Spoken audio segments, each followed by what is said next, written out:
il est seul. Euh, Personne derrière lui. Pour souffler un mot, ou prendre le relais, ou même juste analyser ce qui se passe, les non-dits, Mhm. et en quelques minutes, le voilà piégé. Pression énorme d'un comité d'achat, ils veulent 20% de rabais là tout de suite. Il oublie son mandat, il accorde une remise qu'il aurait jamais dû faire. Ah, le classique. Et en sortant, il se dit « J'aurais dû y aller à deux, trop tard ». En négociation, surtout dans nos métiers, ESN, gestion de projet IT, le binôme, c'est pas un luxe, c'est une sécurité. C'est une leçon, oui, souvent apprise dans la douleur, malheureusement. L'isolement en égo, ça augmente terriblement la vulnérabilité. On fait des erreurs qui coûtent cher. La structure de l'équipe, c'est vraiment un facteur clé. Alors, creusons ça. Aujourd'hui, on se penche sur comment construire une équipe de négociation qui tienne la route. Pourquoi négocier à deux ou plus, c'est souvent mieux. Quel rôle? Et surtout, comment on évite les pièges classiques qui font tout dérailler. Alors, le premier point, et il est essentiel, il n'y a pas de réponse unique. Faut vraiment se méfier du biais de confirmation, de penser « Ah, ça a marché hier, donc ça marchera aujourd'hui ». Non. D'accord. La structure de l'équipe, elle doit coller à la situation. Négocier un petit renouvellement de contrat SaaS, c'est pas la même chose qu'une négo RH en plein conflit social dans une boîte de tech, hein. Logique. Donc, la flexibilité d'abord. C'est la situation qui dicte la méthode, pas l'inverse. Mais est-ce qu'il y a quand même une structure, disons, de base qui est recommandée? Oui, oui. La cellule de base, la plus fréquente, et souvent la plus efficace, c'est le binôme. On parle souvent de N1 et N2. N1, N2. Voilà. Le N1, c'est celui qui mène la danse, si on veut. Il parle, il gère le rythme, il répond aux objections. C'est lui qui est en première ligne. Ok. Et le N2? Le N2, lui, il est plus en retrait. Mais un retrait actif, attention. Il observe tout. La dynamique, le non-verbal en face, les signaux faibles qu'on rate quand on est dans le feu de l'action. Ah oui. Il soutient le N1. Il peut intervenir pour recadrer, poser une question qui déstabilise un peu, ou juste demander une pause.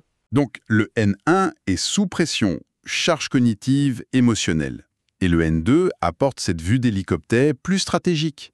C'est exactement ça. Prenez un exemple en IT.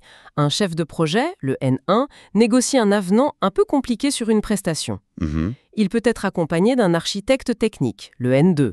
L'architecte, il va pas parler prix, mais sa simple présence, ça donne de la crédibilité technique. Et surtout, si ça bloque sur un point technique, si le client comprend mal, le N2 peut dire « on fait une pause, j'ai l'impression que l'objectif technique, X, là on le voit pas pareil de votre côté ». Je vois. C'est ce soutien qui manquait à notre pauvre négociateur solo du début. Voilà. Il était seul face à la meute, en quelque sorte. Très clair. Un autre piège dont on entend souvent parler, c'est la confusion entre celui qui négocie et celui qui décide à la fin. Le manager, le boss, qui veut absolument négocier lui-même. Ah, ça. C'est une erreur classique. Et souvent, elle coûte cher. Pourquoi? Parce que le décideur final, le manager, le directeur, peu importe, il est souvent trop impliqué. Émotionnellement, stratégiquement. Il a trop d'enjeux personnels. Oui, et surtout, s'il négocie directement, il perd une arme essentielle. L'effet fusible.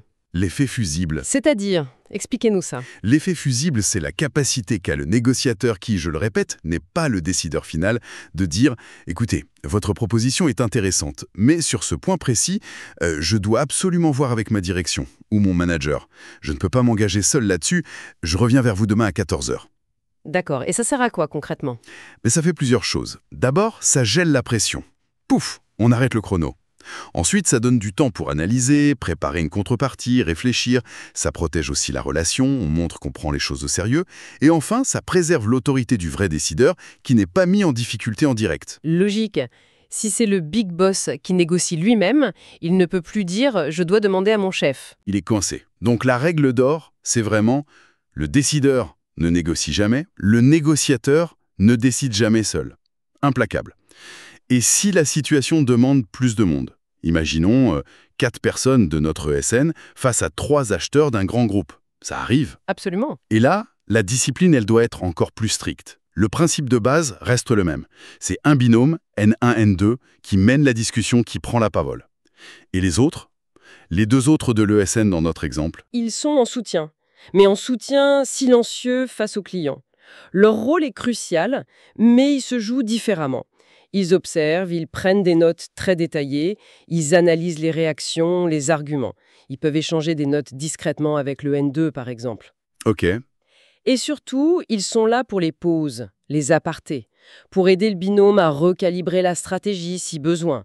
Ils peuvent aussi être ceux qui déclenchent ce qu'on appelle une levée de séance. Une levée de séance. C'est une pause stratégique demandée par l'équipe elle-même. C'est ça.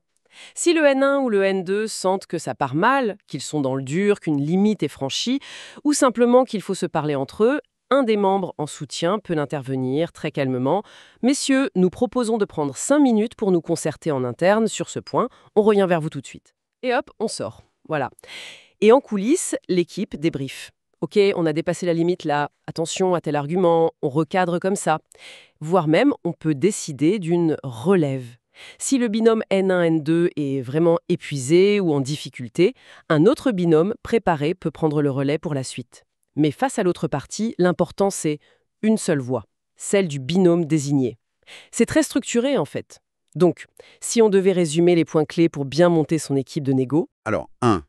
Pas de modèle unique, on adapte au contexte, aux enjeux.